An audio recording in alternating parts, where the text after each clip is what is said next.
Welcome to workout number 3, perfecting the details single sets. So with this one, we're going to hit those hamstrings nice and hard with the hamstring ball curl. You want to balance with your elbows and keep your hips high the whole time. Dig your heels down and in towards your glutes as you thrust your hips upwards. A lot of people do this wrong and hinge at the hip. You do not want to hinge at the hip. The two joints that are hinging are your knees and your shoulder stabilizing with your elbow. So really try and get that contraction. I make these look easy, but they are deceptively challenging.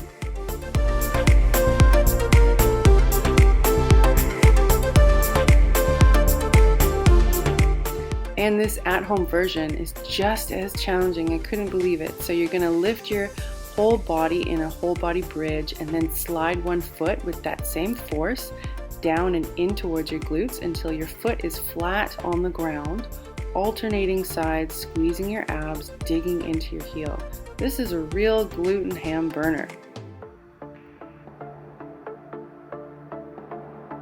So beginners, you're going to do 2 single sets, resting as you need, intermediate and advanced 3 to 4 sets.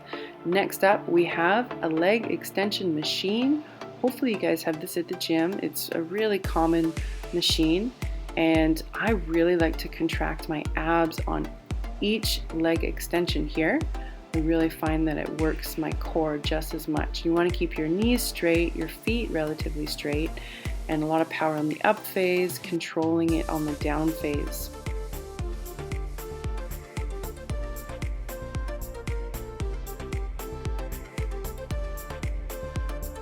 And then for advanced people, you're going to do alternating negatives. So you just want to lower that weight a little bit. You're going to kick up with both feet, remove one, and then slowly release that leg so you maximize the negative contraction of the quadriceps. Now, if you have knee issues, do not do this. It can exacerbate patellofemoral pain disorder or any knee issues. So stay mindful, listen to your body. Do what you can, injury-free.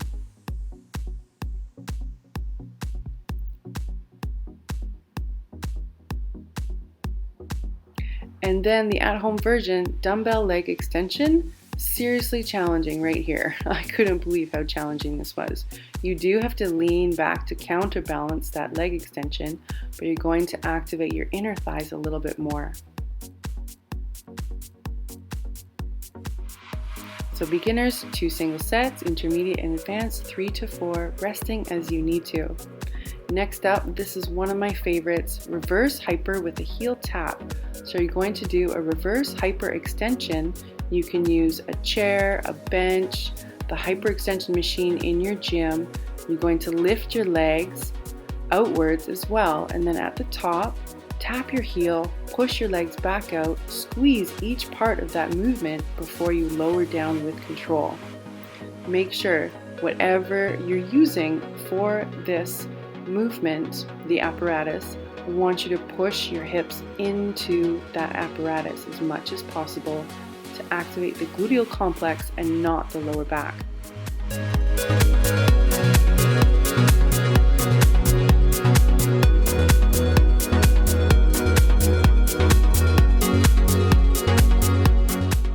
Alright, next up we have a seated overhead shoulder press. So if you have shoulder issues, make sure your palms stay facing in as it's less stress on the glenohumeral joint. If you do not have shoulder issues, turn your palms out. Just hits the rear delts a little bit more and caps off those shoulders, keeping your chest up, shoulder blades down and back. Natural arch through your low back as long as you do not feel pain in there. So it does require you to have a really strong core in order to hold that alignment without hurting your low back.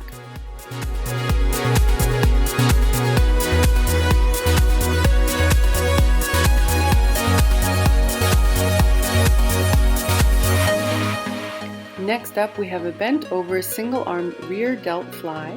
So you're going to keep your thumb pointing down at the top of your fly, almost like you're pouring out a water jug of some sort, and shoulder blade down and back, and really focus on the negative. So there's a lot of force up, pause at the top, slowly lower that weight as you're resisting it, but you're allowing it to come down, but really fight it with that muscle. And do one side and then the other, resting as you need. Beginners, 2 single sets. Intermediate and advanced, 3 to 4. Next up, we have dumbbell hamstring curls. These can be done on a bench or just on the ground. It's still both very effective.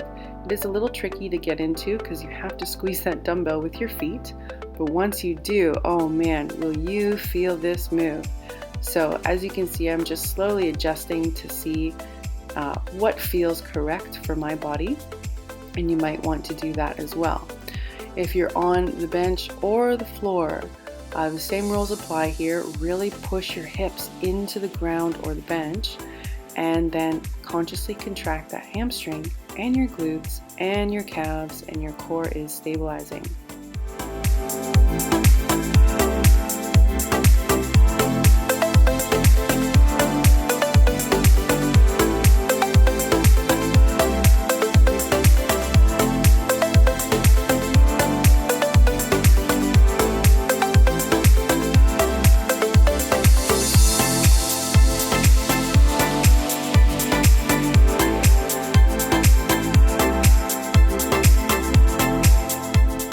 And this is one of my favorite ab moves. Once again, I completely forgot about this one.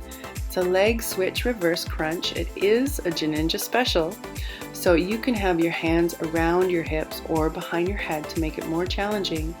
You can extend your legs out as far or as little as you want to make it more challenging and make this move work for your body. Squeezing your inner thighs, keep your toes pointed the whole time. And when you do that leg extension and switch, you should not feel this in your low back. So your abs contract to push your low back into the ground. So as you can see closer to the end here, I'm modifying a little bit with just a shorter range of motion, smaller range of motion, and then putting my hands around my hips and keeping my head down and just lifting my hips just a little bit.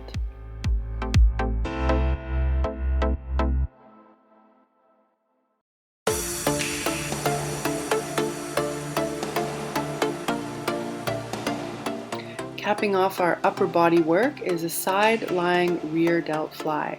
So you want to keep that elbow slightly bent, shoulder blade has to push down away from your ear, and really be mindful as you bring that weight in front. Start quite light on this one if you've never done it before, because it is so challenging. It's deceptively challenging, but it really gives your rear delts and your upper back just such beautiful tie-ins, and it's also great for shoulder health as well.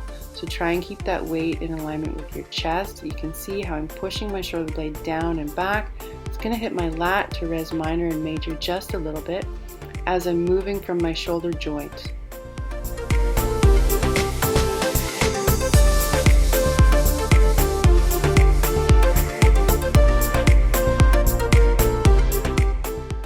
And we're going to cap off this workout with some lower leg calf raises. So you're going to start with a single leg calf raise.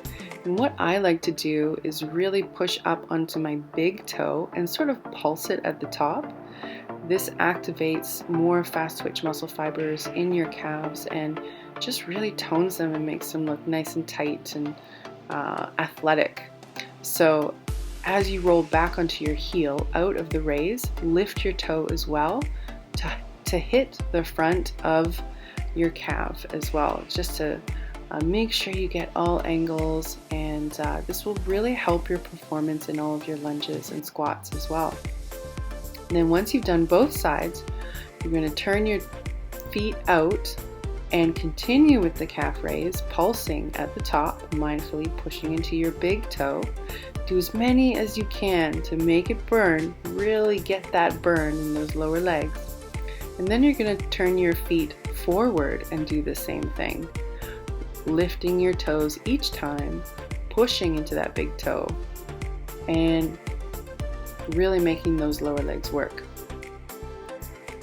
Shake that out, stretch it out, and if you're a beginner, do 1 set, intermediate and advanced, do 2, and you're done.